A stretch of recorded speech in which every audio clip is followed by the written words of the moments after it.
নমস্কার বন্ধুরা, আমার ছোট্ট রান্নাঘরে তোমাদের স্বাগত। এই যে আজকে আমার ছেলের পছন্দ মতো মাছ রান্না করব। এই মাছটা আমার ছেলে এভাবে ঝোল করলে আমার ছেলে খুব পছন্দ করে। এদিকে ভাত হচ্ছে, এদিকে আলু করলা ভাজা, আলু পটল চিংড়ি, আর হবে কচু পাতা বাটা, চিংড়ি দিয়ে কচু পাতা বাটা, ব্যাস। আর এই মাছের ঝোলের জন্য আমি আদা, রসুন, টমেটো আর কাঁচা লঙ্কাকে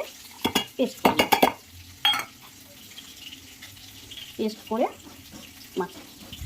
মাছ ভেজে উঠিয়ে নেব। উঠিয়ে নিয়ে এর মধ্যেই মশলাটাকে দিয়ে ভেজে নেব।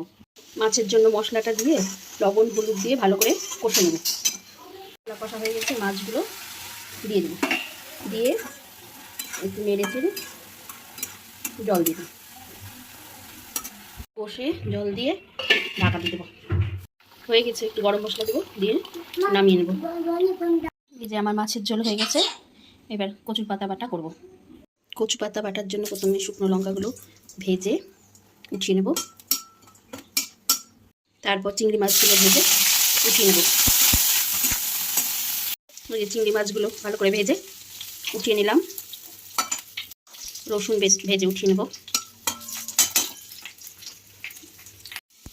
রসুন ভেজে উঠিয়ে নেব। পেঁয়াজ দিয়ে দেবো, পেঁয়াজগুলো ভেজে ভালো করে একটু ভেজে উঠিয়ে নেব।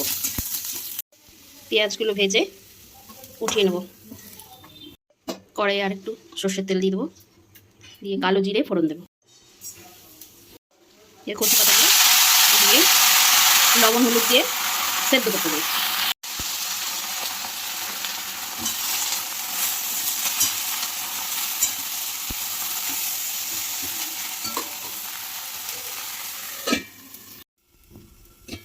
শাকের জল শুকিয়ে গেছে, একটু নেড়ে চেড়ে ভালো করে ভেজে নেব। শিলপাটাতে সব একসঙ্গে নিয়ে নিয়েছি, দিয়ে এবার বেটে নেব। যে কচু পাতা বেটে উঠে নিয়েছি, একটু সর্ষের তেল দেবো, দিয়ে গরম গরম ভাতের সাথে পরিবেশন করব।